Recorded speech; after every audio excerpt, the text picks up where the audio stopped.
মৌলিক উৎপাদকের সাহায্যে লসাগু এবং গসাগু নির্ণয়। এর জন্য প্রথমে সংখ্যাগুলোকে কী করতে হবে? প্রথমে সংখ্যাগুলোকে মৌলিক সংখ্যাগুলোর যে উৎপাদক রয়েছে সেই সংখ্যায় ভেঙে নিতে হবে। যেমন আমরা যদি করি 18, 24 এবং 36, এই তিনটা সংখ্যার আমাদের লসাগু এবং গসাগু নির্ণয় করব কিভাবে? মৌলিক উৎপাদকের সাহায্যে। এর জন্য আমাদের কী করতে হবে? সংখ্যাগুলোকে ভেঙে নিতে হবে। 18কে আমাদের ভেঙে নিতে হবে।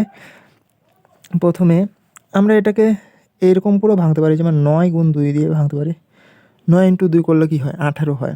এবার কিন্তু 9 হচ্ছে একটা যৌগিক সংখ্যা, তো 9টাকে আবার আমি ভাঙবো।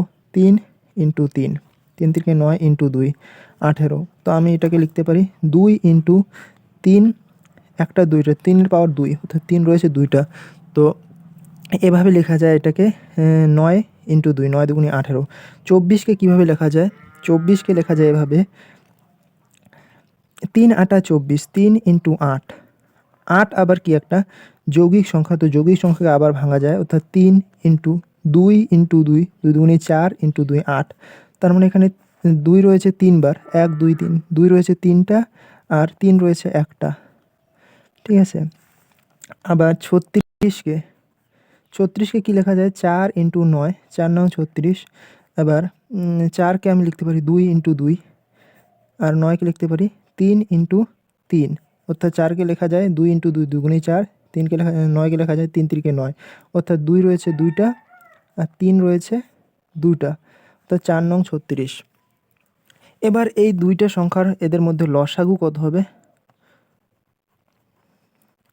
এদের লসাগু হচ্ছে, লসাগু নির্ণয়ের ক্ষেত্রে আমরা দেখব যে যেই সংখ্যাগুলো রয়েছে তাদের সব থেকে বেশি পাওয়ার কোথায় রয়েছে, অর্থাৎ এখানে রয়েছে 2 রয়েছে আর 3 রয়েছে, অর্থাৎ 2 আর 3 রয়েছে। এখানে 3 রয়েছে দুটো, 2 রয়েছে একটা, এখানে 3 রয়েছে একটা, 2 রয়েছে 3টা, এখানে রয়েছে 2 2টা, এখানে 3 2টা।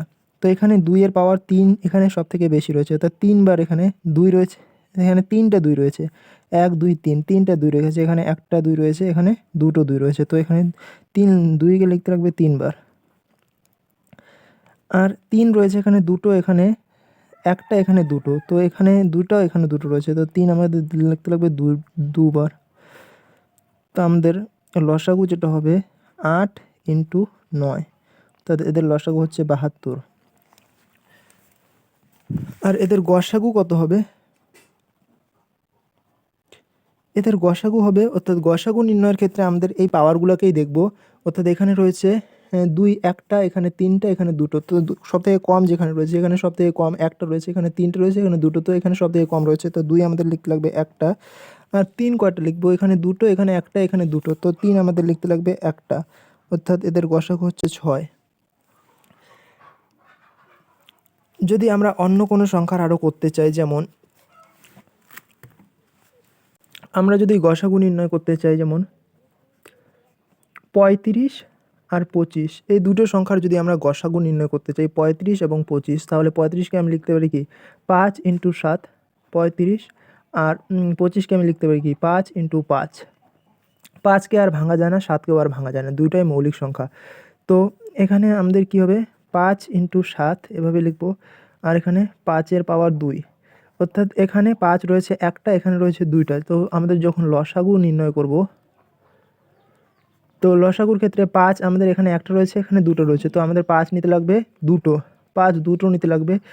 আর এখানে 7 রয়েছে একটা, আর এখানে 7, এখানে 7 কি শূন্যটা রয়েছে, অর্থাৎ 7-এর পাওয়ার 0, এখানে 7 একটাও নেই, এখানে 7 রয়েছে একটা, এখানে 7-এর পাওয়ার 0 মানে 7 এখানে নেই, তার মানে এখানে একটা রয়েছে, এখানে শূন্যটা রয়েছে, তো আমরা এখানে একটা 7 লিখব, অর্থাৎ 25 ইন্টু 7।